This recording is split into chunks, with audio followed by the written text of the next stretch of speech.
Mike O'Mara, Radio Entertainment. You can listen to the Mike O'Mara Show at MikeO'MaraShow.com. Let's get started. It's the Mike O'Mara Show with Mike O'Mara, Oscar Santana, and Robb Spiewak. Now, here's Mike. Hi, everybody. Welcome to a Tuesday edition of the Mike O'Mara Show. Whoa. Little late. We've been having some technical issues to work through today, and we appreciate your patience because a lot of you hang on this show. We're giving you a show tonight and happy to do that as we count down towards the Christmas holiday. And, a lot of people down here in Southwest Florida are beaten feet up north, and so it's kind of mellowed out down here a little bit, but I mean a little bit.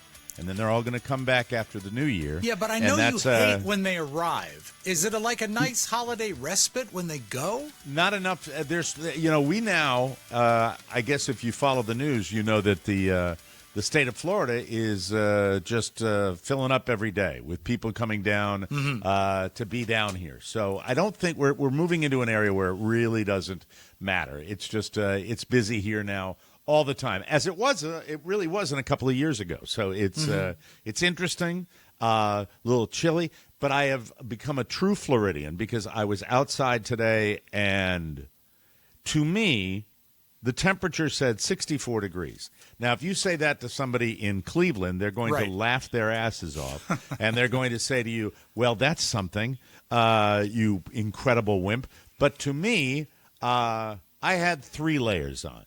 So the people that I used to mock, I am now one of them, where I have acclimated and I am more comfortable in 94-degree weather than I am in 64-degree weather. It is it's strange. It's weird. I even saw a picture of my friend the Colburns, who are up in Vermont, where it's always cold.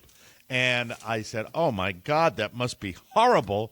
But down here, that's what they call a cold snap when it's when it doesn't get above 70 degrees. That's what it is. We're still used to that. You don't find it at all refreshing when it gets to be a little cool? Because, I mean, you are a Maine guy. You like cold weather at times. You would think, and in years past, I might say I have, but today it's like all of us, the whole house, my son included. We go outside, it's 62 62 You would thought we're in Antarctica the way this is working. There are times that's what I've set my thermostat to in the house, 62 degrees.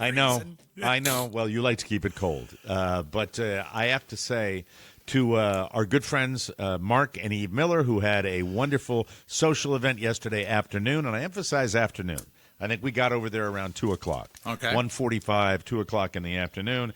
And been the first time that I'd really socialized with Mark since what I call the golfing a-hole incident. Oh. And it was really great to see them. Certain people have the gift.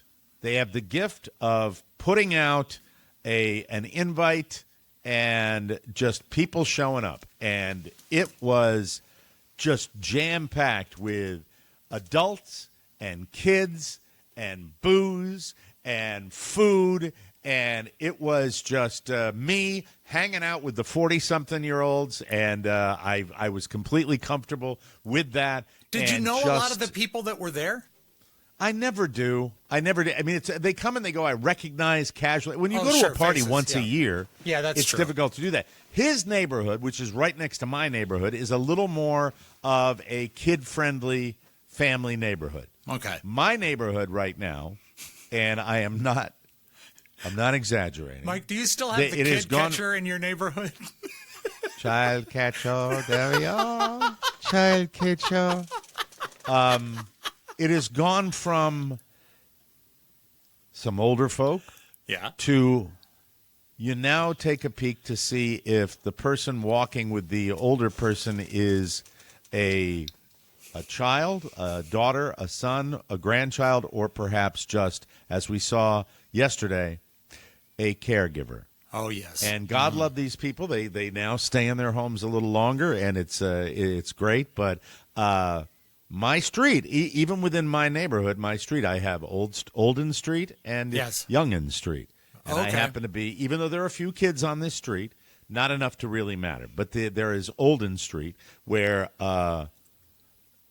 I don't want to tell people how to live their lives. Yes. But I said to Carla, if I want to live in a neighborhood like this and I'm in that situation, I'd like you to you feel free. You have carte blanche to over-medicate me in my beverage with lunch. Well, that's so that nice. Daddy has a nice sleep, the sleep of the dead, and goes off with it. Because I just don't want to. I mean, you talk to people like that all day. Yeah, I don't want to be hanging around when it's just a chore. Now, I say that now, but everybody, of course, will probably eventually process it in a different way when they get to that point. Not me. I'm just saying I don't want to be. Not you? Well, you won't get to that point. Well, that's what I mean. And if I do, hit me in the back of the head with a shovel. Take it on. No, you don't have to worry about it. No. Yeah, But, you're talking about old age? Yeah, my mom lives in a elder community as well. And she just Now, when you lost a say neighbor. elder community, is that assisted living or is that no. 55 and older? 55 and older. And she just lost a neighbor that I had met once. I was doing something at her house, and he came out, and he said to me, made small talk, and he said, "You know how old I am?" I said, "No." He said, 98. I said, "That's incredible. I'm going to go get my mail now." And so he was at 98, functioning and fun to talk to, but we lost him. But the thing is when you're 98, your daughter is old enough to take over the house in the 55 plus. So the daughter just moved in there. Right. Yeah, so it works out. It's, lovely. the circle of life. So she's not burdened with, No, youngins, not burdened right? with care. The 55 and over is really, it's just a nice way of saying no kids. Keep your children out of it. And that to me is, I've never taken to the concept, especially with what Americana is based on here, of, you go to a certain area. Did your mom not want to be burdened with children around the neighborhood? Is that what it was? No. I think it was, obviously it wouldn't be her own kids. They got a good deal on the house. No, I know not her own kids. I'm talking about other. No, I don't would think she that's. mind? I don't think because they are adjacent to a street that has kids. I think they just liked the house and got a deal on it, and they qualified. Being older. So. Now, when you say what I think of is 55 and older. The first one I saw was in Northern Virginia.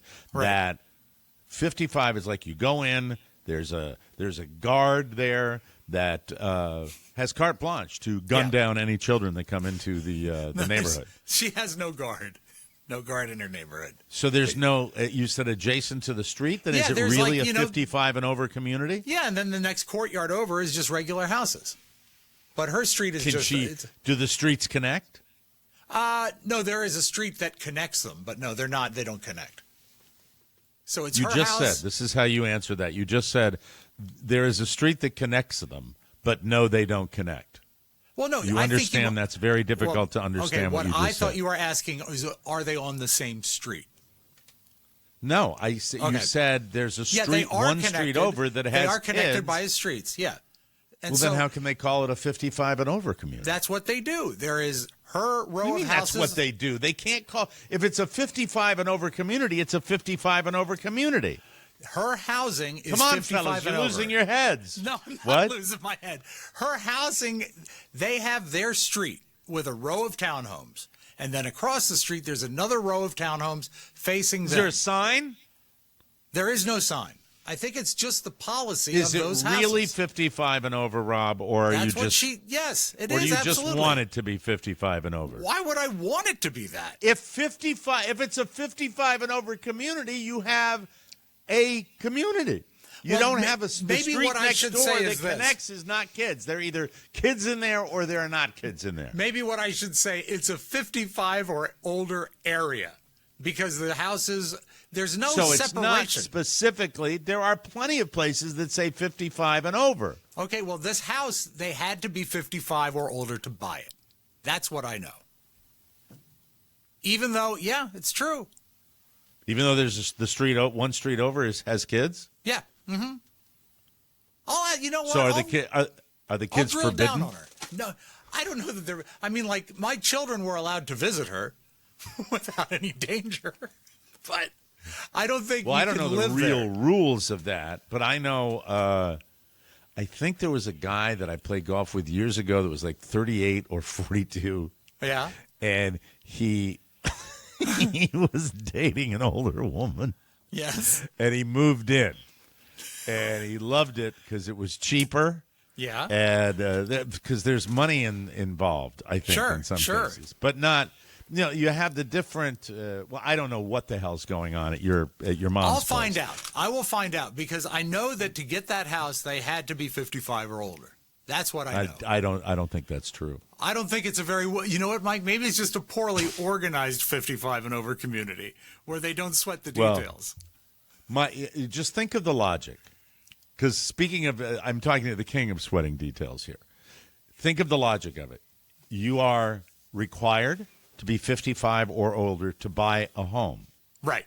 One street over is like kids and stuff. Yeah, that families and stuff like that. So why would they restrict? Because is it a building? No. Or is it it's a townhouse? Yeah. So maybe it has to do with access to their house on the street because it is all level, no steps to get in. Houses are largely on one level. Now we're making progress. All right. So it might be a little more user-friendly for people that are older? Yeah. I mean, most of the stuff on my mom was on one level in her house, so that might be the case. But I know that it had to be because you know why? Because we've teased her about it. We've teased her about being old and living there. And so I don't know. And how old is she currently? She is just turned 103. No, she is. She was dating Norman Lear. Yes. Up until 3 weeks ago. Sorry to see him go. When he took his turn. She just turned 73. A very young 73. Okay. All right. I hang with a lot of 73-year-olds. All right. And older. Guy sitting next to me today was 82. And a young-minded 82. 82 years old. You know how still it spry. wasn't that long ago that was like a death sentence, 82.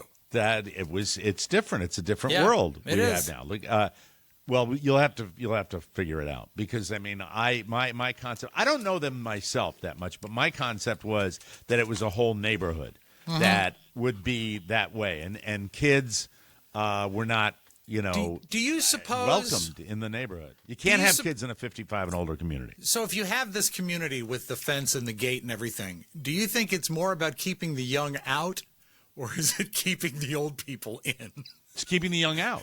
It's okay, they don't want to be bothered. Yeah, okay. That's why if you were to do streets, it's not by design because we moved into this house because it was a house. Okay, but our street happens to have more old people than young people on it, and so when Halloween rolls around, it's locked up on my street, but one street over, it's Halloween Central. And, in fact, so much so that our neighbors come from another community to go trick-or-treating. But on our street, and I don't know, why this is. Now, you might say the larger homes in my community are younger homes as well, which I think probably, it's meant for families and more space and that deal. But I'm not really sure. Does anybody come around your street around Halloween looking for zombies? No. The way if you want to see a scene from The Walking Dead, you usually go out at noon. That's terrible to say. I don't know why I think perhaps with the passing over the weekend of Norman Lear. Yes. And or last week, right? He died last week. And and then being around guys for whatever reason, I'm around people that talk about it a lot. They talk about it a lot more than I like to hear it. And I'm considered one of the younger people, even though I'm not. All right. And, I say, well, when I was your age, I'd be able to hit the ball, that type of thing. And then my wife and son, my son in particular, say, well, Dad, you're old. In a joking way, but it's cumulative to a certain extent. Sure. It gets to a point where, and then, so I think it's safe to say then with everything that I've been consuming lately, I've been obsessing on two things. I've been obsessing on age, and I've been obsessing on this show. And the age thing, I pay attention to how old people are. There's a particular comedian who I've become addicted to, a guy by the name of Shane Gillis. Have you heard of the name? I've not Shane heard Gillis? of Shane Gillis, no. very funny gentleman, and 33 years old, at least at the time that I was watching his comedy special. All right. Shane Gillis is a comedian who I would say the best way to describe him would be brilliantly inappropriate. Okay. Brilliantly inappropriate, where he will take a subject matter that most people would steer clear of, be it race relations, be it Special Olympics, all right, be it so many different things, being gay rights, and all of these subjects. He is able to do two things. He is able to make you laugh out loud, and there's a picture of him right now, and you might recognize him when you see that. And he's able to make you laugh out loud, and he's able to do it in a creative way that doesn't take any particular side. And it's absolutely brilliant to me in his own way. He is, I don't know, he is so casual on stage that it's difficult to believe that he crafts this, but all stand-ups craft their material. Yeah. And in order to get a special where you hang in there and you stay on there for a long time, you craft it. Mac, are you familiar with Shane Gillis at all? You got his picture up there pretty I've seen quick. a few TikToks of him. He's pretty, he straddles the line a little bit, don't you think? Is he an American guy? He is. Okay. Yes. Okay. I don't remember so much of his content, though. Does he have a special needs brother? He may, because he has worked with the Special Olympics and he uses it in his act. And I think he does. In a brilliantly good way where you're able to you're able to say that is he doesn't. How do I describe? I can't even explain what he does. That's how good he is. But he does it in a way that is not over the top and cruel and hurtful. It's brilliant, and it's brilliant. Okay. And I think that you're a little on edge when you're watching him. Sure. You're feeling like there's danger ahead, which is great to do. George Carlin's an example of that back in the day, that he would do this. Dave Chappelle is another. Dave Chappelle is a little more point of view oriented as far as Dave Chappelle does it, and it doesn't seem like it is as casual as this guy Shane Gillis. And I think he's been on with Rogan a couple of times, and it's just fun. And we need more comic voices now more than ever. And we need, I think, the younger voices of comedians that are doing stand-up that are coming out, because some of these guys are just so good at what they do. And there's a different perspective on comedy, I think, coming from a much younger generation. And I think it is spectacular, because these guys are very, very aware and have been probably most of their lives with cancel culture, whereas cancel culture for me was something that we ran into head on after not seeing anything about it. And it started with the whole Janet Jackson thing, where that was like, be careful what you do, what you say, who you are, and all that. And, there's a line people use quite often that says, don't be so sensitive. And I'm like, well, don't be so insensitive. And I get that. But if you craft material on sensitive subjects in such a way, and I know it has to require work on the part of this guy, that you can laugh out loud and not feel like you're really going into an area that is cruel. I think it's amazing. It's amazing to do that, because everybody's worried about being attacked nowadays. Everybody's worried about the comedian saying the wrong thing or hurting the wrong group of people, and I get tired of it. Well, with the cancel culture starting with like the Janet Jackson incident, it's almost like there's been time for an entire generation of people that can grow up to be comics that have always had that lurking over them. Because the people that I think really suffered by it were the ones that had to do a diametric shift that day, or as things change, they had to change their act. But these acts have developed into the culture we have now. And so maybe it gives them an edge. I have to say this, that because of that, they know how to negotiate it better than probably some old comedians that'll just be, another guy that does a good job, I think, is Bill Burr. I think Bill Burr handles it really, really, really well. And it's just he does a thing on racism that is edgy and fun and tells the story, and I'm paraphrasing here, but Bill Burr has a woman say to him, I hope you don't think this is racist, but there are a lot of Asians in this restaurant. And Bill Burr, and Bill said when she prefaced what she was going to say with, "I hope you don't find this racist," he said, "Oh, bring it on! I've never heard anybody start a conversation like that." He said, "It's not inappropriate to say there are many Asians in this restaurant. There are. What's inappropriate is to say there's so many effing," and it's funny. It's funny when you do. We're all sensitive right now. We're all over the top, crazy, sensitive, and by the way. When you negotiate this cancel culture and you work around the parameters, Bulletin, same thing we did growing up in this business, you end up being funnier. Which, let me explain what I'm saying. When you're talking about innuendo, sexual innuendo back in the day, that to me was always infinitely funnier than, over the top saying it right there. And required more skill. Because you had to be, delicate and clever in how you presented it. So a guy like this negotiates it and in a brilliant way, and it's fun. So if you check him out, his name is Shane Gillis, and would I love to chat with him at some point. Very, very funny gentleman. So I don't know how I got off on that tangent, but we were at the Millers, and Mrs. O'Mara and I have not socialized in that type of setting where it's a party for a long time. We've gone to dinner with friends, We've had people over, but this was a party. I immediately took up with this guy who is a father of one of Michael's friends on his flag football team, and this guy, and it's a cocky little kid that he's got his, and I realized where he got it from because his dad's a cocky little dude as well, and we had many, many laughs, and I just enjoyed myself so much, but perhaps a little too much because I went in and I said to my friend Mark, hey, what do you, like I always do whenever I go to anybody's house, what are you drinking?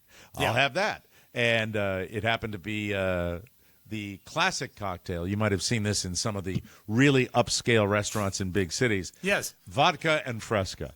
Oh, yeah, Mike, they had that a lot in Mad Men. Vodka and Fresca. Really terrific. And, you have enough of those, you're doing fine. I maintained. I was great. Don't know what Mrs. O'Mara was doing, but whatever she was drinking, and I think it involved a little Prosecco during the day, Mrs. O'Mara said to me this morning, as we were having our morning coffee, she said to me, I don't remember coming home last night. Oh, she said, did I drive? Parties. I said, no, you didn't drive. I drove.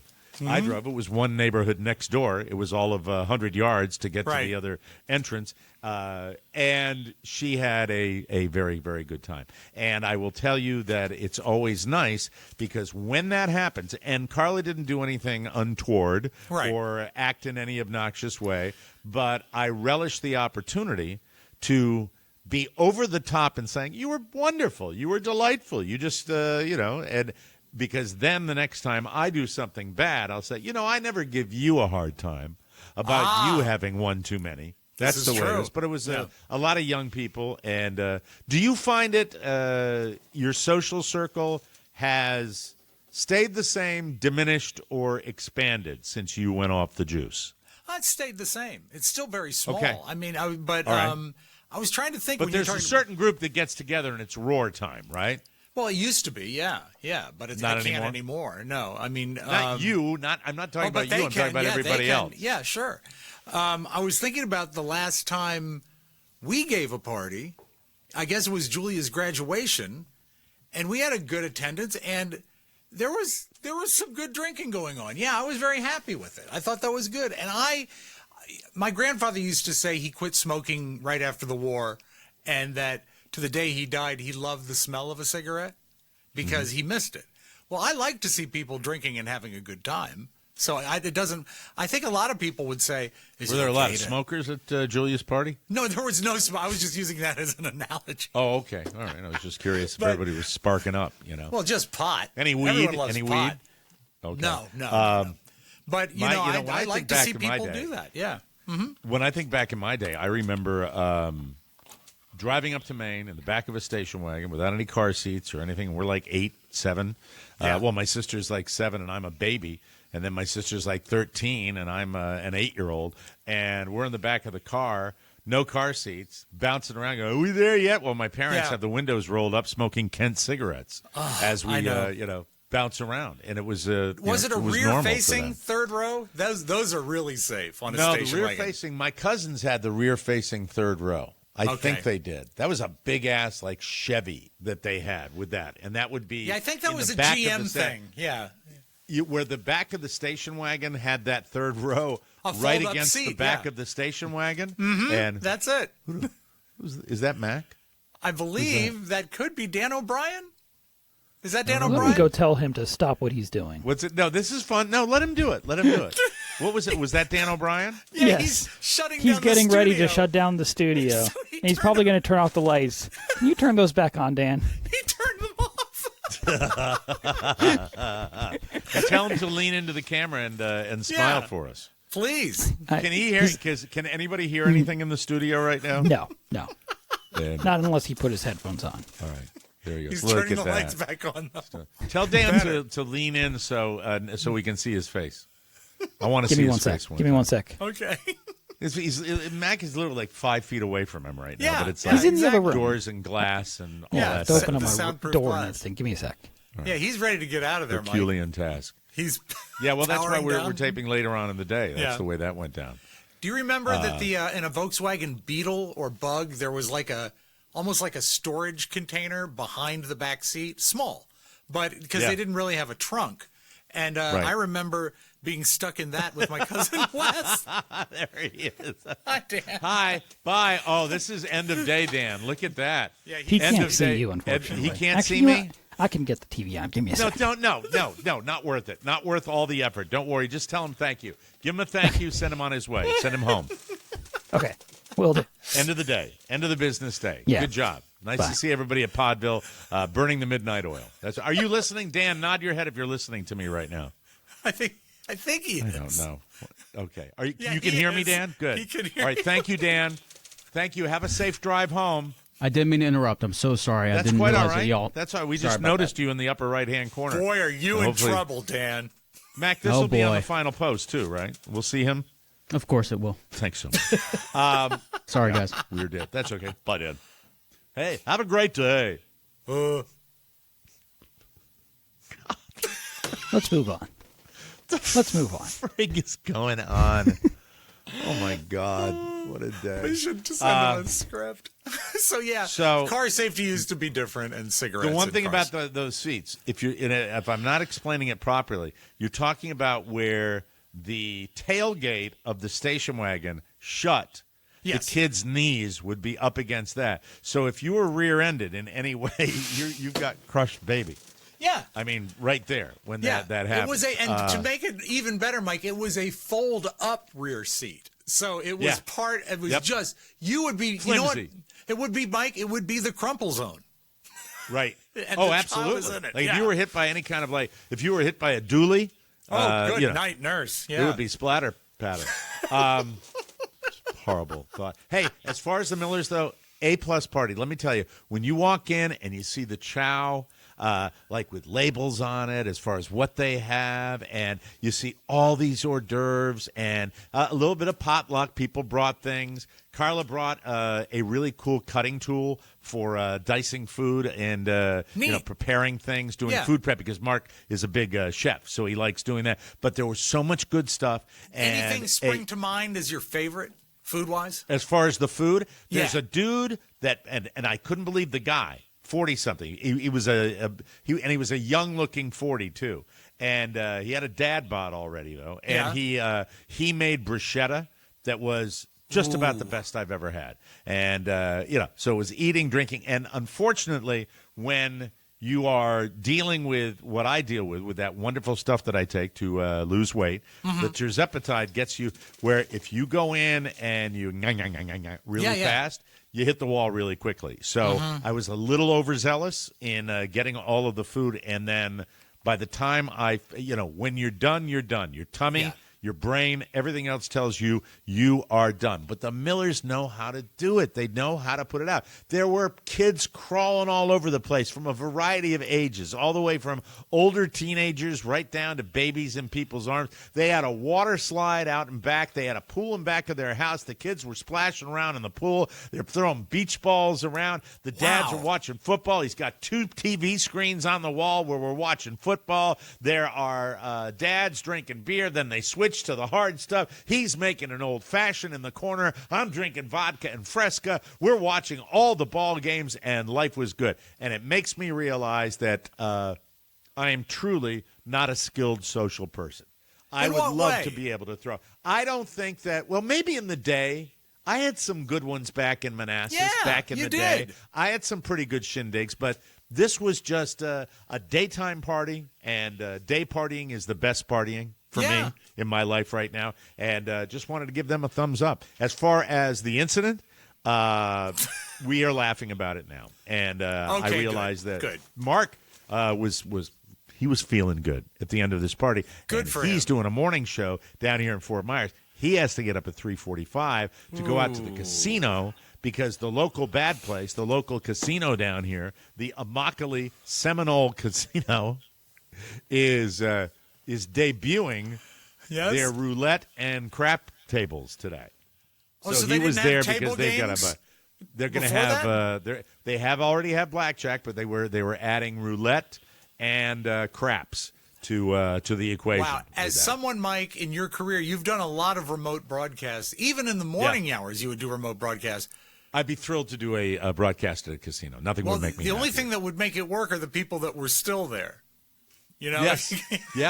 Which there would be. Yeah, I think so. But we've been in enough casinos to know that is not necessarily a pretty sight. And by the way, I think in order to see that, because you don't see it, well, if you see it at a seedier, Atlantic City be a better example. Yeah. I was one of those people occasionally at 7 o'clock in the morning in Atlantic City. Just going, I want to get back. Or I'd get up early and I'd go down there because, hey, gambling, 24-hour gambling. The best thing is to get a decent night's sleep, get a cup of coffee, and then go down there, because then you have the advantage over the people that have been there all night that have sweated through their suit. Yes, that's bad. And there was I know at one time, I'm not sure whether it was Las Vegas, Atlantic City, it was one place like that where I went to bed early. We were tired. We'd gambled and food and drink all day long, and we went to bed early, and I got up at about 7:30 in the morning, and at the same slot machine was the lady I'd seen at about 10 o'clock at night. Oh, that's she was there. bad. She was there first thing in the morning, and she hadn't moved. You could tell she was wearing the same outfit.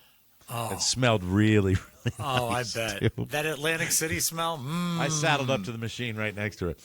Oh, yeah, the smell of luck. That's the smell of getting lucky. That's the way that works, everybody. So as far as the Millers are concerned, kudos to them. Great to see Mark again. Great to see his wife again. And well, here's the big question then. Yeah. Is there a party in your future? Did this inspire you to do something? I think that Carla was saying a lot of things late at the party. Yes. Let me give you some of the things she said. Okay. We're going to have a big party with everybody. Okay. All right. I know that's not going to happen. Yeah. I know when she wakes up, that's not. Here's another thing she said. I'm the only one with a really nice watch in the family. You deserve the best watch in the family. You should just get it. Oh, I hear the door opening. Right that ain't now. going to happen. I hear the door opening. Who's coming in? Hi. Oh, you're getting a drink. I'm talking about you last night when you said I should get a big, nice watch. You were sweet. Do you remember saying that? Oh, you do. Do you still mean it? You deserve it. I deserve it. Oh, she's Guess being what? sweet. Mike, she's being she doesn't sweet. remember it. She's playing along. Yeah. She get any car you want. The only thing she didn't say is because you're going to die sooner than I am. That's the way it's going to work. Mike, whatever you Have buy, fun, buy baby. something that holds its value.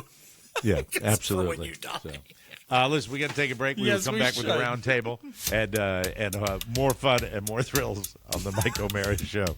Mike, you get whatever you want. We're going to do the round table, and you deserve to have the best radio segment there is. You deserve the biggest one. Absolutely. Very, very exciting. Thank you very much. We're going to have a party. When did we come home? I don't remember. I have no memory of that. We'll be right back. Hey, everybody. 'Tis the season for hydration. So, no matter where you are or how you're hydrating, this season, Liquid IV is the hydration brand to fuel your well-being. Their hydration multiplier can keep you going through the end of the year and beyond. Liquid IV has 3 times the electrolytes of the leading sports drinks, plus 8 vitamins and nutrients for everyday wellness. Remember, Liquid IV hydrates 2 times faster than water alone, all in a single stick. So good, so easy, plus now available in sugar-free. Choose from 3 delicious flavors: white peach, green grape, and lemon lime. Trust me, lemon lime all the time. Yeah, all the time. Change that, please. Okay. Let me see. But I love them all, and you will too. Make it a Liquid IV holiday. Grab your Liquid IV Hydration Multiplier sugar-free in bulk nationwide at Costco, or the best way to do it, you can get 20% off when you go to liquidiv.com and use code TMOS at checkout. That's 20% off anything you order when you shop Better Hydration today using promo code TMOS at liquidiv.com. There it is, ladies and gentlemen. Look at the Kraken. It's got the biggest watch in town. Very, very exciting. But I was tiddly enough when I got home that I looked at him, but didn't pull the trigger. You know what, Mike? That's wise. Smart. Well, in my station in life now, you say, go ahead, finance it. Oh, no. Jada Pinkett Smith. Yeah. Oh, I didn't hit my thing. Yeah. Jada Pinkett Smith has come out with some interesting stuff about her man, Will Smith. She calls the Oscar slap the holy slap.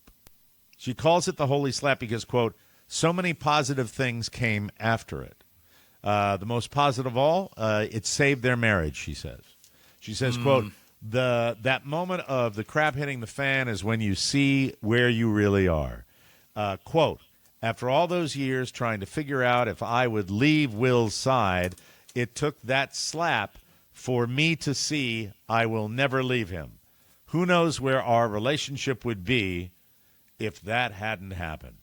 These are confused people. Yeah, and she's still selling a book. Remember that. And didn't she say like a month ago that she was divorced for the last 10 years? Essentially, well, that they live separate lives. Yeah, they sex are lives. divorced without actually being divorced for the last 10 years. And I guess there's a new lady that we've seen Will that's been hanging out with Will. So anyway, this woman, it's very strange. But when you're in the public eye like they are, and they're very concerned about the reputation like they are, who knows? I think they're mining for gold from the incident. It's not a good incident. It was a bad incident. And she's selling a book. And I think it's borderline trashy to keep bringing it up, especially if it's just to move some merchandise. I don't care for it. I agree. I think it's a naked money grab, Rob Spiewak. Yeah, it is. That's what a Tom it is. Hanks thing right there. Look out. The hardest drug Julia Roberts has ever taken. Have you ever fallen asleep thinking about that? I often do, yes. What is it? I knew you did. During a game of Plead the Fifth, on Watch What Happens Live, she admitted that it was mushrooms. That's what Julia Roberts has done. Okay. I bet Eric's done everything. I bet he's like every drug. Her brother Eric Roberts has been in all the B movies. I think he's Eric's probably dealing. done a lot of stuff. He's a dealer. She doesn't regret it. In fact, she called it a positive experience. Everybody's having positive experiences in Hollywood. Good for them. Here's her quote. It was nice. Yeah, not going to lie. Kids, don't try this at home. Elsewhere on the show, Julia revealed that she turned down You've Got Mail, which ended up being the third romantic comedy starring Meg Ryan and Tom Hanks. These things happen all the time, of course. Julia added, quote, Meg was supposed to be in Steel Magnolias, and she was still filming When Harry Met Sally, so Julia got that part. I guess if you're A-list stars, it happens all the time. Yeah, you there's turn probably stuff not down. a lot of people, yeah. Have you ever done mushrooms? Have you ever done mushrooms? What's that? Have you ever done mushrooms? No, I don't. No. Okay, I'm me not, neither. No. I'm not into that. I don't like to experiment. I really don't like don't. I don't like the notion of a hallucinogen. I don't like that. Have you ever tried one? No. No. I mean, Acid? I've had You ever dropped acid? Mac, you ever drop acid? Every day. Every day. Thank you. Kate Blanchett was supposed to be in Closer, but what is Closer? Why am I not remembering that was like a romantic drama, I think. All right. Carrie likes it. I've never seen it. Okay. Well, Yeah. these are just celebrities Carrie and what movie. they do. Yeah. What a crappy round table today. No, I wonder it's who fine. wrote it. Are you a would you qualify yourself as a Christmas super fan? Yeah, I think I would. You don't like Halloween anymore, but you like Christmas, no. right? I like Christmas. I like Thanksgiving. But yeah, Christmas is the best. Thanksgiving is a meaningful, great holiday, but Christmas can be amazing. I love it. I've got an issue that I'll discuss later about Christmas decorations. We have none this year outside. There are 2 wreaths on the little sconces outside of my garage, and one of the wreaths is lit, and the lights have burned out, and I haven't even bothered to deal with it. For a second, I thought you were being youthful. You say that wreath is lit. Very cool. I don't, I've lost my mojo. I lost my mojo when the guy charged me $1 gazillion to wrap the palm tree with Christmas lights. Mm-hmm. And I just, I didn't want to deal with the hassle. 2 wreaths is a hassle. They ranked the Christmas spirit of all 50 states by looking at Google searches for things like Christmas decorations, Christmas songs, and wrapping paper.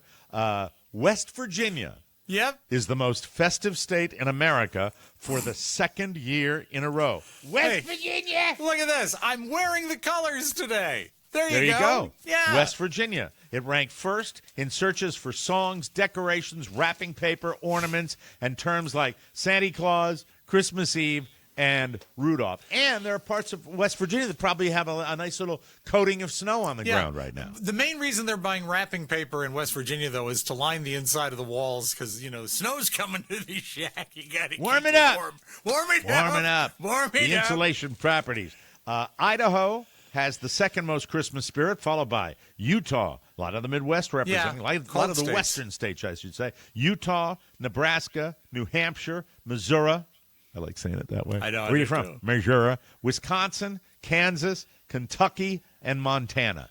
Those are all Those are probably states that don't have the city thing going on as much as other states, so they're into it. So. Yeah. What do you think? See, here it is. It's proven right here. The Grinchiest states are New York, Florida, there you Hawaii, Maryland, and Nevada. Sorry, Vegas. I don't celebrate no more. I don't like it. I don't like Christmas. They also looked at the Christmas terms we've been Googling the most, and there's a new number 1. We are searching for ugly Christmas sweaters more than anything else. Dumb. The rest of the top 5 are Google is frankincense. Christmas Eve, Advent cat. It's incense, right? Yeah. Why would you Google Christmas Eve? Don't know. Services. How stupid midnight are mass. people? No, it's probably when they do that Google search, it's not just Christmas Eve alone. It's Christmas Eve included in something like probably Christmas Eve party, Christmas Eve decorating, Christmas Eve tree lighting, Christmas Eve services. Right? I'm hoping, Mike, there's some guy in West Virginia saying, "What day is Christmas Eve?" Well, that night before. Advent calendar was the next in the top 5. Christmas music and Christmas movies. Okay. There you go. I wonder where Mississippi falls in and all that. Because Mississippi always gets a bad rap on those. Yeah, probably dead center. Yeah. A New York man scored a $10 million prize from a scratch-off lottery ticket after previously winning the same amount from a different lottery game in 2022. Why that is do the right. same people always win? The New York Lottery said Wayne Murray of Brooklyn bought a 200-time scratch-off ticket from H&A Gas and Convenience on Avenue H in Brooklyn and scratched off a $10 million top prize. Wow. With all the times I've bought scratch-offs, that feeling of doing that, better, I think, than a slot machine payoff, better than winning a hand of poker, better than your team winning a big bet, the idea of the likelihood Yeah. You just never expect. If you get $10, it's a big deal. Little and piece to see of that cardboard, happen. yeah. Did you ever win a scratch off? Big one? Have you ever won a big one on scratch off? I think $100 might have been. Carl the and I got a ever. grand one time, and we had Did to you go down to really? the office, which was fun. Yeah. Murray previously won $10 million from a black titanium scratch off ticket he bought from the same store in 2022, and that, to the best of my knowledge, is a windfall for the store too. Yeah, the store gets a bonus. Yeah, at least they do with the lotto winners. The two-time winner claimed his latest prize as a $6,122,400 lump sum after the required withholdings. So Wow. both times he gets about $12 million tax-free out of that equation. All right, I bet he's got decorations up. I bet he Christmas. does. I bet he has a pie that tastes like chocolate that is very, very wide. I'm going to tell people that now, ladies and gentlemen, I think it's a really good idea if you move the kids away from whatever device you're listening to. If it happens to be coming through a speaker, it's time for the grown-ups to stay in the room, and we need the kids to leave the room right now. Grown-up time, in an interview. And this is just a tiny little story. Look at how small this is on the page. Oh, it's hardly Tiny. anything. Yeah. In an interview all the way back in 2008, Robert Downey Jr. admitted that he was, quote, a compulsive serial masturbator. Is right. He added, quote, but it was the best thing I could have been. I utilized it and wrote it for everything it was worth. So also said Robert Wadhams Spiewak. That's right. Yeah, but All the time, night and day. And two people we've talked about on the show today, both Dan O'Brien and Michael McIntosh. All of them writing it for all it's but the worth. amazing thing Does that is, mean I can be Iron Man? no, Yes, you can be Iron Man. Thank you you. can dress up anytime you want. Matter of fact, for Christmas, I'll get you an Iron Man suit. How does that sound? Thank you. You know, I'd love to see Mac dressed as Iron Man. So I think he'd it's make kind of a an better- intern thing we used to do all I the think time. he'd be a better chaplain. Oh, you mean we're doing Robert Downey Jr. movies? No, I think true. that would suit him better. That's all. Let's talk about Chime, ladies and gentlemen. Improving your credit score might not be at the top of your naughty or nice list, but low or no credit can make holiday shopping horrendous. So, no matter what you're buying this season, use the secured Chime Credit Builder Visa credit card to build your credit scores with on-time payments for everyday purchases. Plus, there's no annual fee, interest, or credit check to get started. Use it like a Visa card at all Visa-accepted spots to bolster your credit with your own funds. Level up your credit game with Chime. Seize your financial future. And God bless us, everyone, during the holidays. Start building up your credit right now. Open a Chime checking account with at least a $200 qualifying direct deposit to get started. Get started at chime.com/TMOS. That's chime.com/TMOS. The Chime Credit Builder Visa credit card is issued by Stride Bank, N.A. member FDIC. Out-of-network ATM withdrawal fees may apply. Call 1-844-244-6363 for details. Late payment may negatively impact your credit score. Results may vary. Early access to direct deposit funds depends on payer, spot me eligibility requirements, and overdraft limits apply. Boom! Boom. That's the way Got you it. do it, folks, right there. Got it.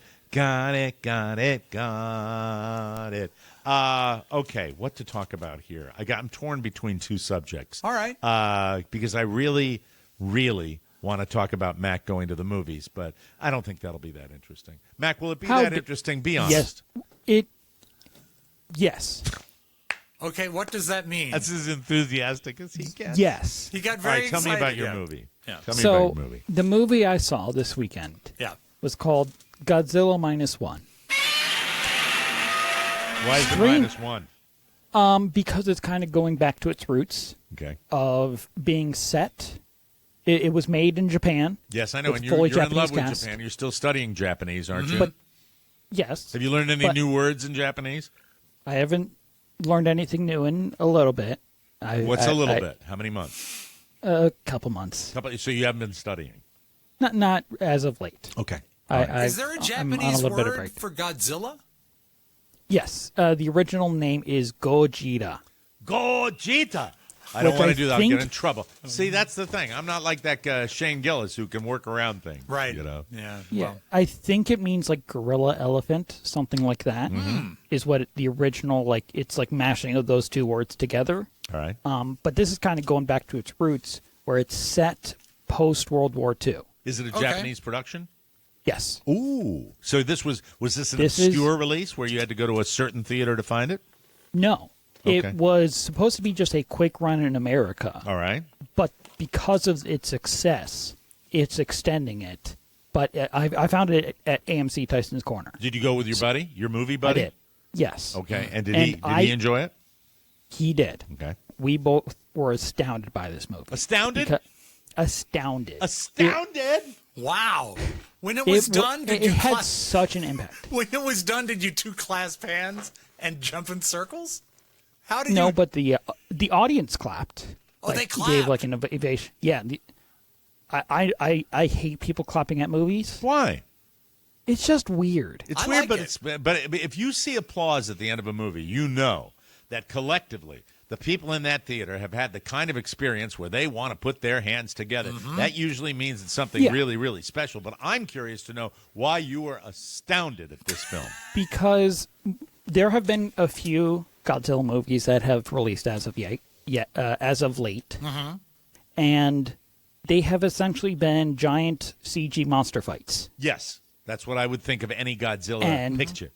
I enjoyed that, but not like it was something amazing. It was just something turn your brain off and enjoy giant Yeah, CG stupid robot action adventure kind of monster Exactly. movie, right? Okay, But typically, those movies have an A plot, which is the CG fights, and B plot, some humans who are trying to survive. Okay. And the humans are always worthless. Just remove that from the movie, and it gets better. This purely follows a guy who is a kamikaze fighter deserter, who freezes and fails to save a team of mechanics from a much smaller Godzilla. Godzilla gets empowered by nukes, and now he comes to attack Tokyo. So there's other And it's- Godzillas that aren't as big as Godzilla? No, it's the same Godzilla, but it's pre-nuclear bombs. color me astounded too. That It is- astounding. It is. It doesn't really follow Godzilla. It follows this guy. Did they tell the backstory of why was he like getting in the plane and putting his flag on his body and getting ready to go into a human bomb and fly it into a battleship and he decided to fly to the island of the monsters? No, it essentially is just him arriving at a airport and Okay. him being a kamikaze, and they're saying that he had a breakdown of his plane, but there was nothing wrong with it. So that's how he got out of it. That's what I'd do if I was over Yeah. there.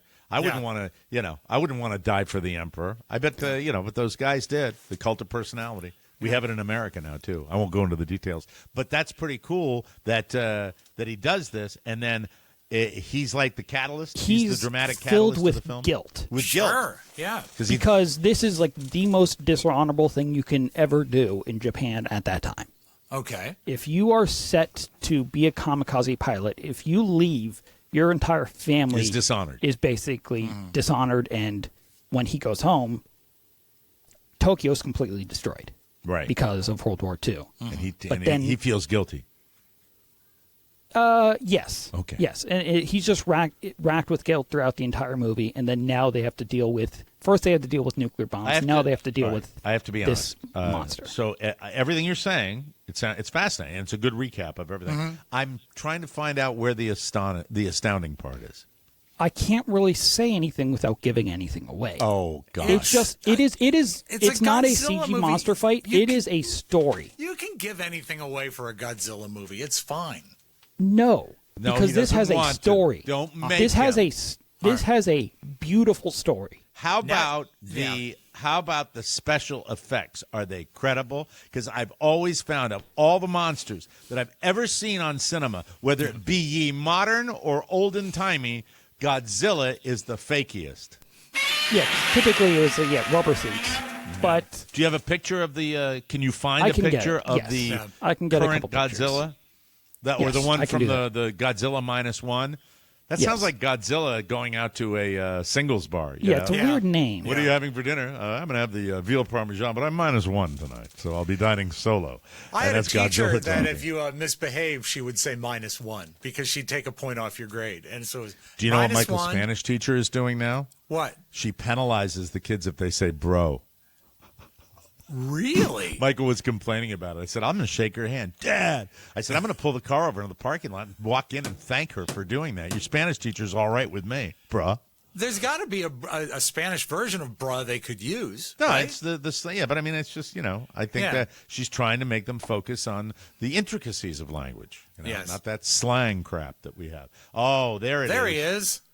That's a scary looking monster. It is very scary looking. Is it scarier than the previous incarnations of the monster that you've seen? Yeah, because the previous ones have been just more like humans. Yeah, in rubber Yeah. suits. This actually acts like a monster. Oh, cool. All right. And Do that. what How do you said characteristic? it's not.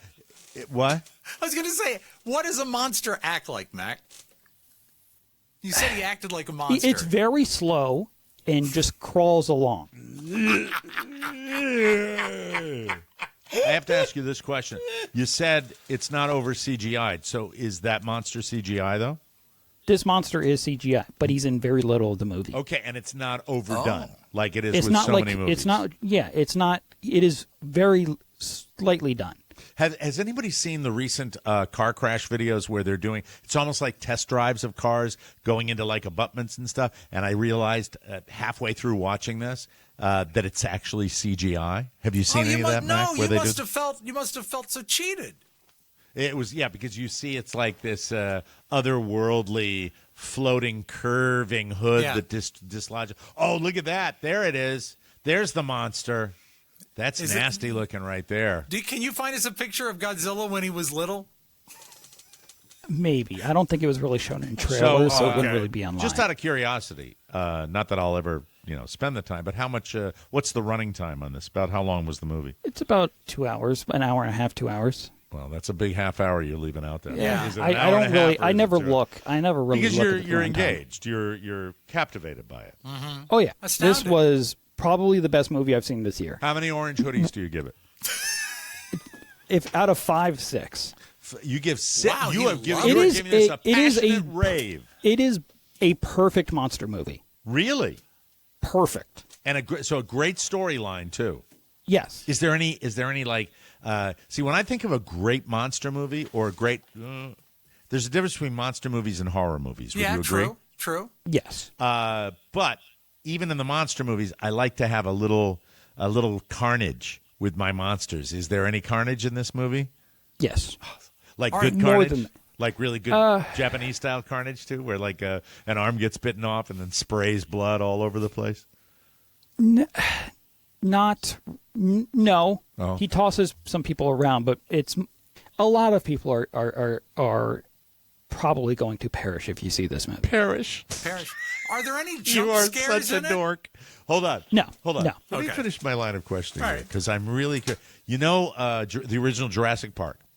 Yes. It's a great movie carnage moment when the guy's on the outhouse or goes into the toilet and the T-Rex gets him and then sort of snaps his back as he's twisting him. That's great movie carnage right there. I like that.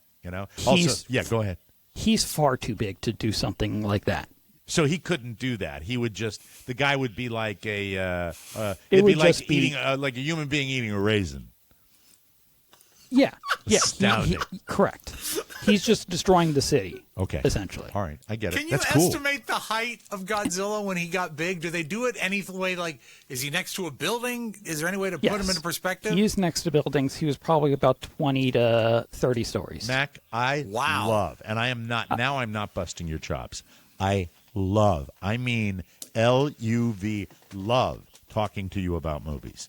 You are so passionate, and I know you like to talk about them on the show. And I give you carte blanche that you are our movie guy. Anytime you see a movie, good, bad, indifferent, you come in here, and we will give you a segment because I love this. And you gave it, and that enthusiasm. I love passion, and you have passion for 6 orange hoodies out of 5. That's amazing.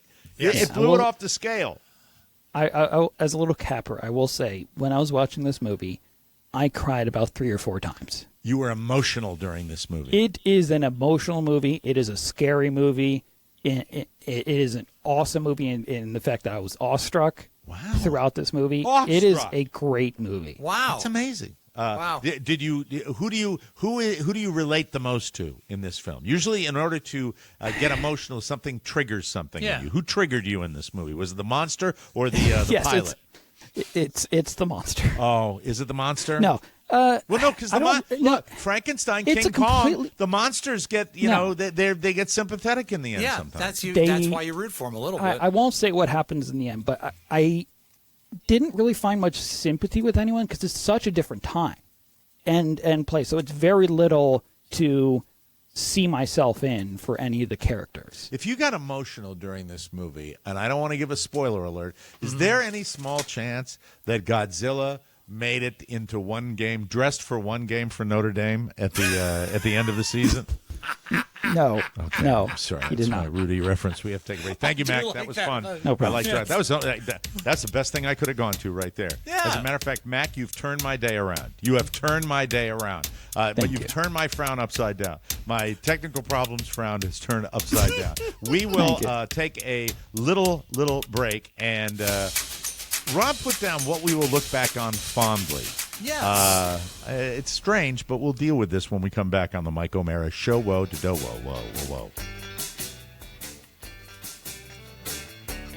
Hey, everybody. This podcast sponsored by Groove Life. You know what time it is? It's time to update your wallet. The Groove Wallet is a sleek, low-profile aluminum wallet engineered for everyday use. One thumb motion perfectly fans out up to 6 cards for easy access, and it comes with a Groove Life 94-year no BS warranty. Plus, they just launched a new attachment. This attachment is called the Groove Wallet Go. It attaches to your iPhone 12, 13, or 14 by using innovative microsuction technology. It gives you the ability to add another 3 cards plus cash. This wallet is so slim, you can easily fit it in your front pocket. You'll barely know it's there. They got a money clip, too, on Groove Life. And don't forget, Groove Life makes the best belts in the world. I own 5. 1, 2, 3, 4, 5. Yeah. Count them. 5 of them. It makes a great gift, too. Just saying. It's time to bring your wallet into the 21st century. Head to groovelife.com/TMOS for 20% off all Groove Life products. That's the best offer you'll find, but you have to use our link, groovelife.com/TMOS for 20% off your order. One last time, that's promo code TMOS for 20% off your order. Just click the button on our website for Groove Life, ladies and gentlemen. Click the thing. There you go. I'm fine. All right, so Rob, you came in here and you said it was a weird concept that you were talking about. Did you read this somewhere, or was this your own This is on a website called SWNS, and they do stuff like this where they do surveys, and a couple of these are valid. Some of them make me think that we're really as stupid people. But they said, if you look back from now on stuff you're nostalgic for in the past, what will we be nostalgic about in the future? Like in 2043, let's move forward 20 years and look back. I know what I'll be nostalgic about. Life. Living.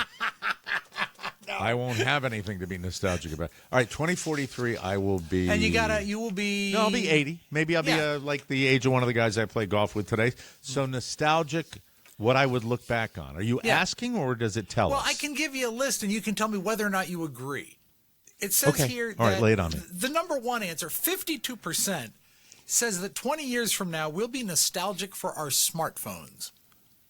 And you mean the technology will be so advanced that we will look back and think about holding a smartphone when now? Yeah, like maybe it's implanted in your head, And I could possibly see that happening, Yeah, but I don't know that I'd miss the smartphone because it's changed everything so much. I think it'll always be around in some manner, but do you think in 20 years it'll be built into our head? Let me give you. Let's do it this way. All right. What are you nostalgic for now?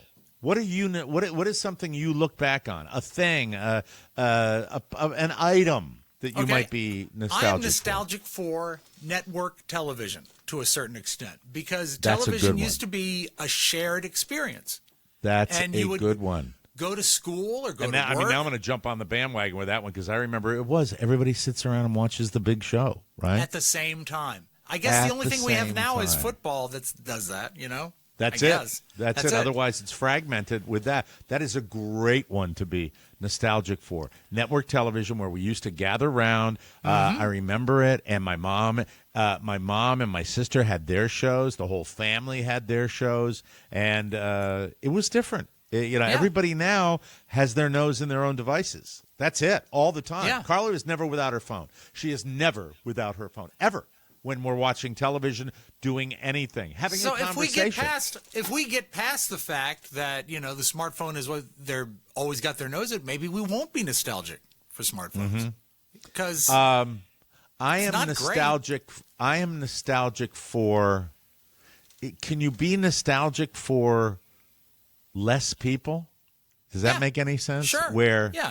I'm nostalgic for open spaces. It just seems I've never, you just don't see them like you do unless you go to certain parts of the United States. It just used to, I'm nostalgic for small town America, where I grew up, where, we knew the owner of the sporting goods store. We knew the owner of the shoe store. We knew the owner of the grocery store. We knew them.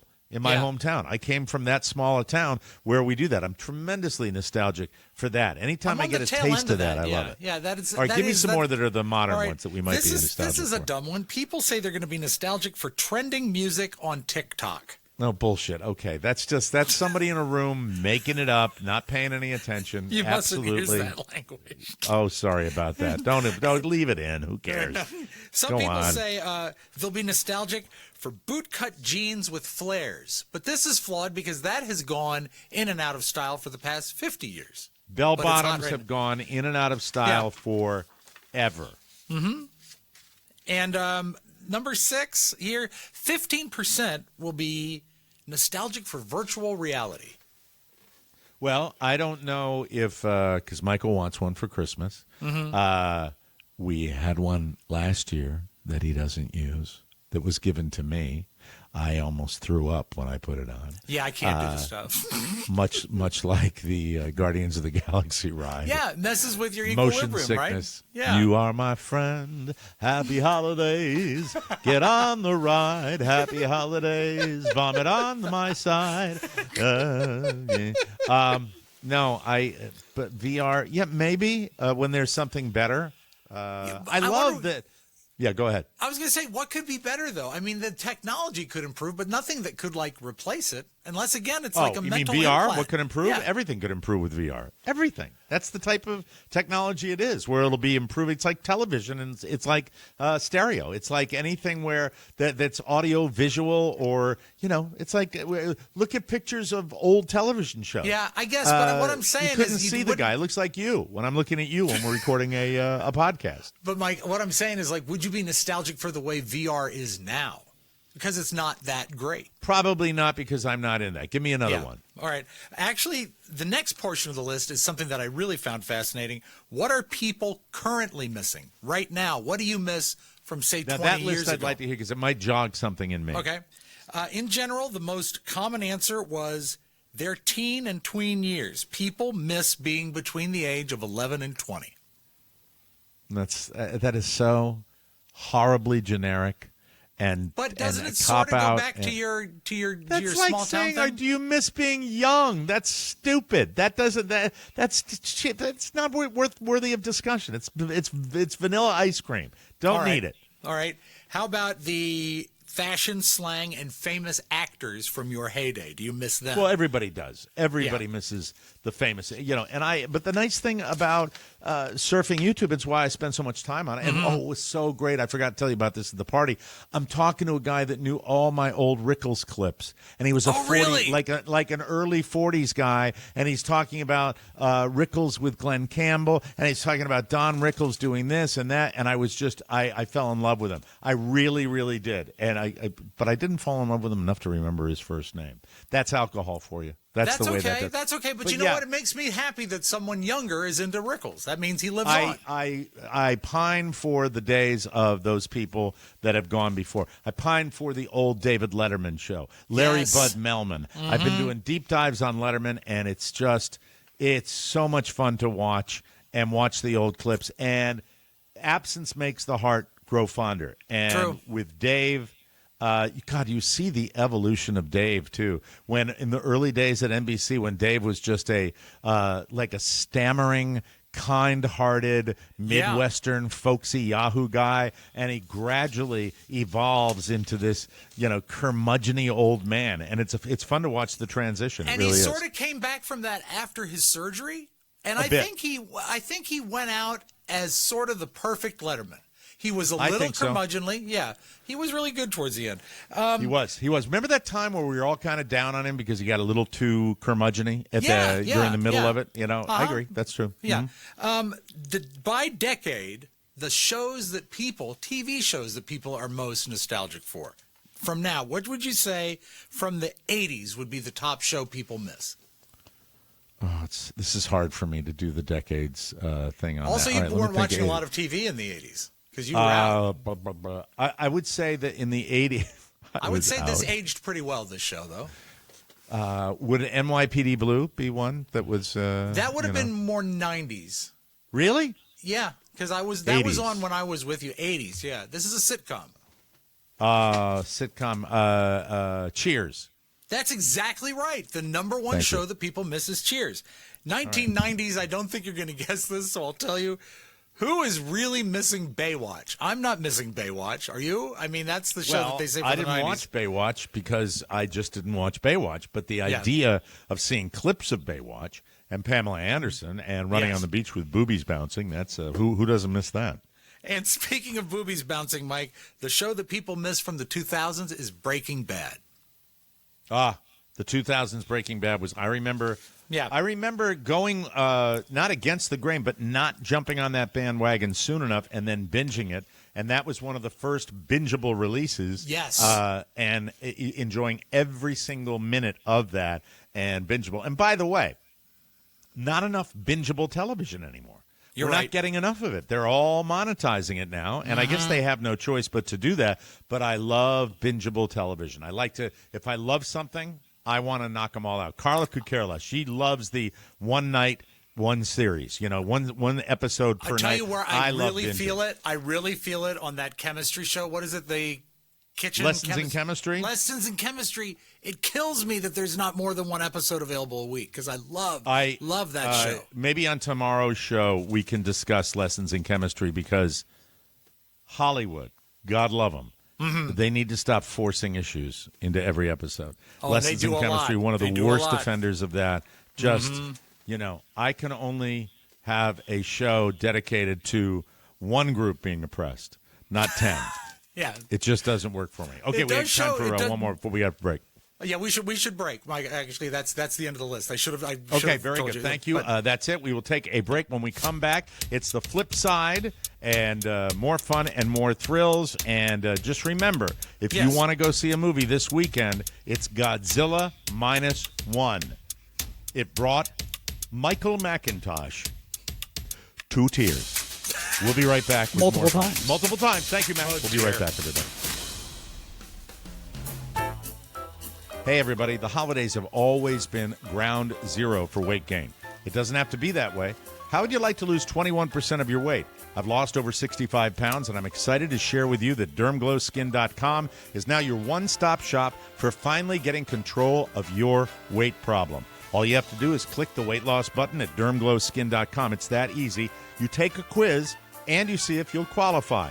If you do, a doctor will write you a prescription, the pharmacy will fill it, and your weight loss medication will be shipped directly to your house. If you're one of the people, like I was, just wandering, flailing, if you will, about the concept of getting these, listen, the sizzle for these medications was burned so hot for such a short period of time, and you still read about it all the time, but they work. I'm here to tell you these are the real weight loss products. Semaglutide and terzipatide. And you've been hearing an awful lot about these, and all you have to do is take a quiz to see if you qualify. If you do, you can get them right now at DermGlowSkin.com. That is Mrs. O'Mara's website, everybody. Go ahead, do it all online right now at DermGlowSkin.com. Click the weight loss button and begin the best journey of your life. Be like our proud partner, Maureen O'Hara. Perhaps you remember her as Doris Walker in the Christmas classic Miracle on 34th Street. She was a natural redhead who was born in Dublin, Ireland. and would eventually be known as the Queen of Technicolor. Dermglow always kept O'Hara looking her best, which allowed her and John Wayne to screw like rabbits. Yay for Dermglow. Did they really do that, Rob, or was it just in the movies? That's a legend, but they made 4 movies together. They were very fond Did of they each make other. 4? What was Yeah, what was did. the Irish one? Was that the That was The Quiet Man. The Quiet Man, not the Thin Yeah. Man. That was a No, different movie that's altogether. Bill All right, take it Powell. away. Yeah, Play your all right, little let's flip thing it. there. There we go.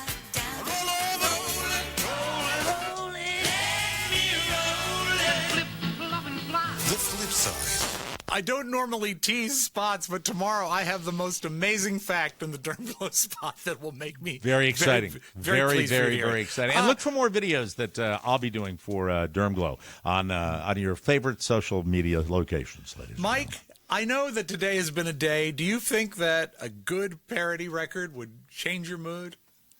Only if you allow me one little moment to Of course. flip up the canvas on the back of the truck Yes, where I I have think you'd all have to. of my ordnance that I use for the impending invasion. I'm ready, what I will Rob, say whenever is this, you are. Is that this weekend coming up is the top weekend of the year for the Santa pub crawls, where people dress up as Santa Claus and go bar to bar to bar. I got wasted dressed as Santa Claus, walking around the pub crawl Friday night.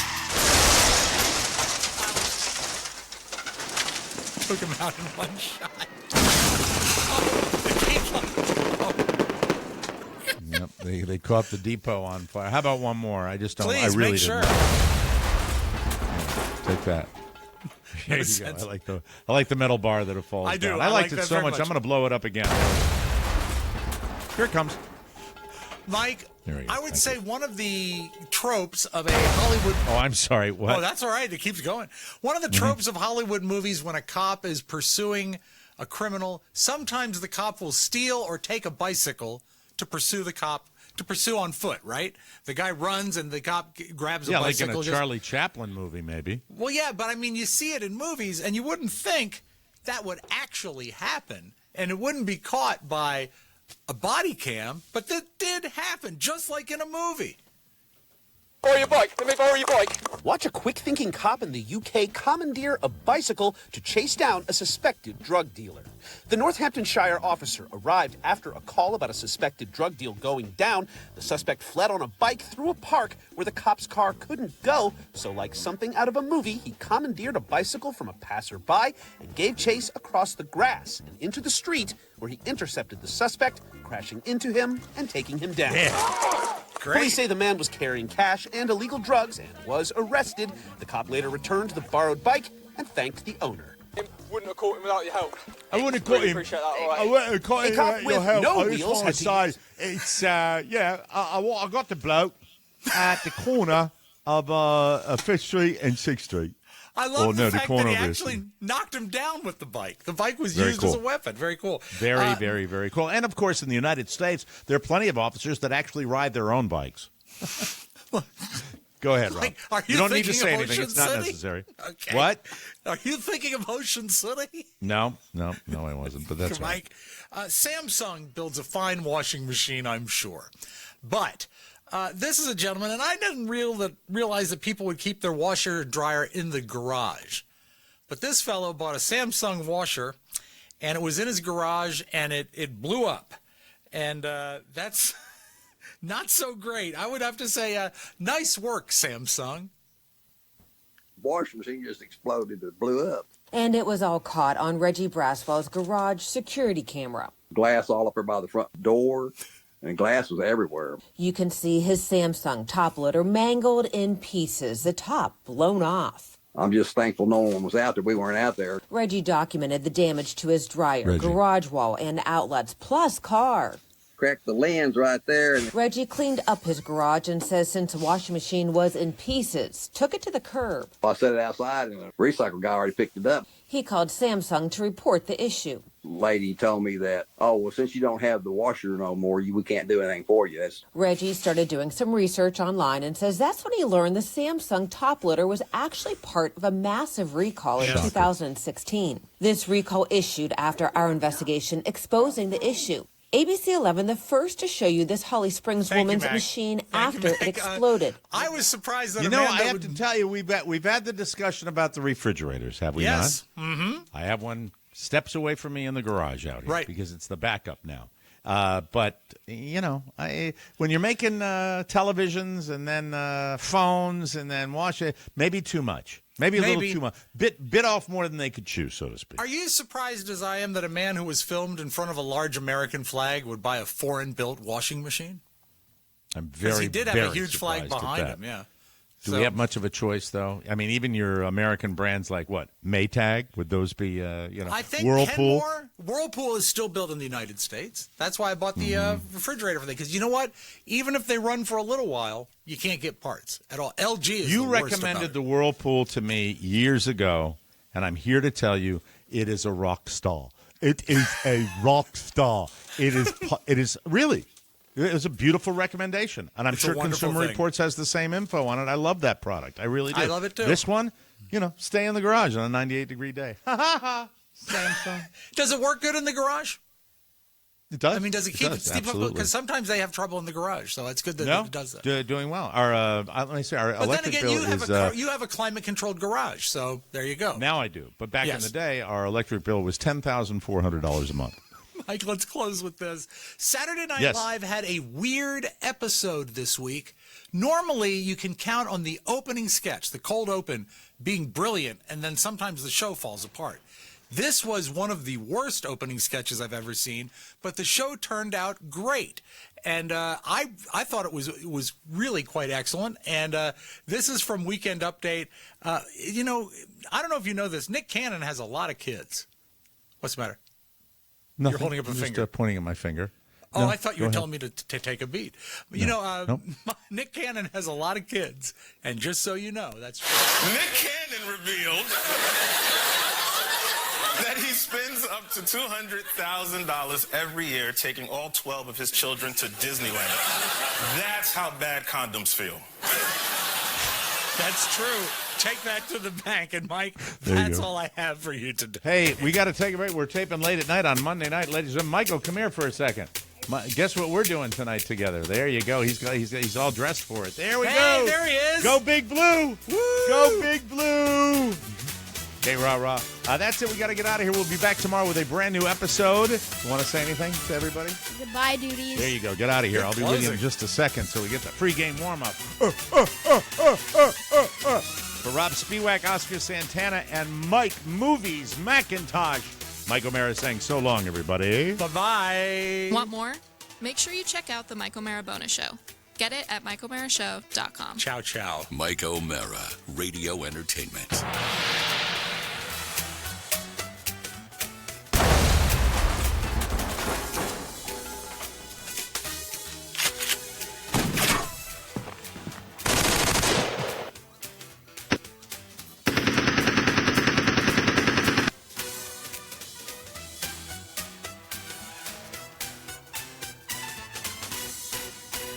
My explosions don't work. Bye, everybody.